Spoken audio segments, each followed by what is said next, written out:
ঘরের মাঝে একটা বিশাল টেবিল, টেবিলে নানা রকম খাবার সাজানো।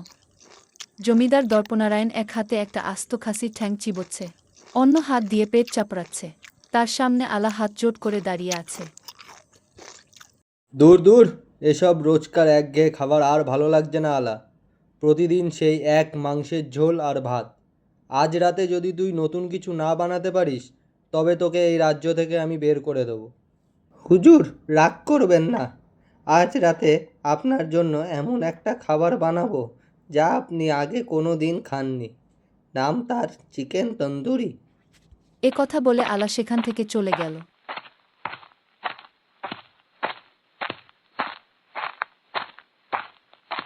এবং রান্নাঘরে গিয়ে কাজে লেগে পড়ল। মুরগির গায়ে টক দই, লঙ্কা গুঁড়ো আর গোপন মশলা মাখিয়ে সেটিকে গরম কয়লার আগুনে শিখতে লাগল। কিছুক্ষণ পর কি সুন্দর গন্ধ! মনে হচ্ছে হেবি সুন্দর হয়েছে তন্দুরিটা।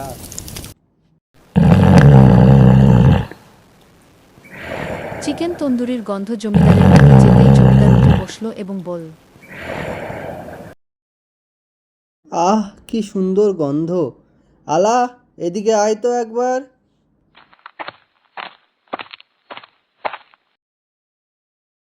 হ্যাঁ, বলুন হুজুর, কি হয়েছে? আমাকে ডাকলেন কেন? খাবারের সেন্ট তো দারুণ বেরিয়েছে। আমার তো খিদে পেয়ে গেল, তাড়াতাড়ি নিয়ে আয়। জমিদারের কথা শোনা মাত্রই আলা সোজা রান্নাঘরে গিয়ে জমিদারের জন্য চিকেন তন্দুরি নিয়ে খাবার ঘরে আসলো।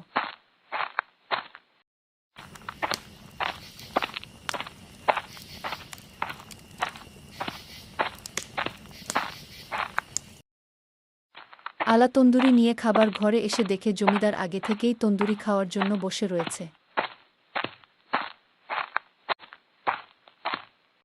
হুজুর, এই যে আপনার চিকেন তন্দুরি, খেয়ে বলুন কেমন হয়েছে। দাঁড়া দাঁড়া, খেয়ে নি, তারপরে তোকে আমি বলছি। তাড়াহুড়ো করে জমিদার বাবু একটা বড় টুকরো কামড়ে নিয়ে বলল, হো হো আলাহ, কি বানিয়েছিস! বাইরেটা মুচমুচে আর ভেতরটা মাখনের মতন নরম। তারপর জমিদার বাবু মনের আনন্দে পুরো মুরগিটাই একাই গপ গপ করে খেয়ে ফেলল।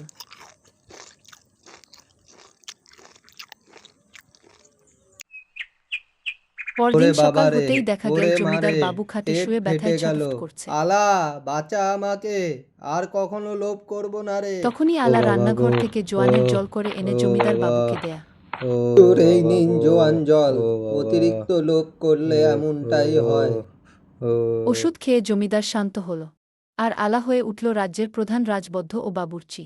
সেই দিন থেকে জমিদার তার লোভ যেমন কমালো, তেমনি আলার রান্নার কদর করতে শিখল। গল্পটা তোমাদের কেমন লাগলো আমাকে কমেন্ট করে জানিও। তোমাদের একটা কমেন্ট ও একটা লাইক এ আমি আরও মোটিভেট হব এরকম আরও মজাদার কার্টুন ভিডিও বানানোর জন্য।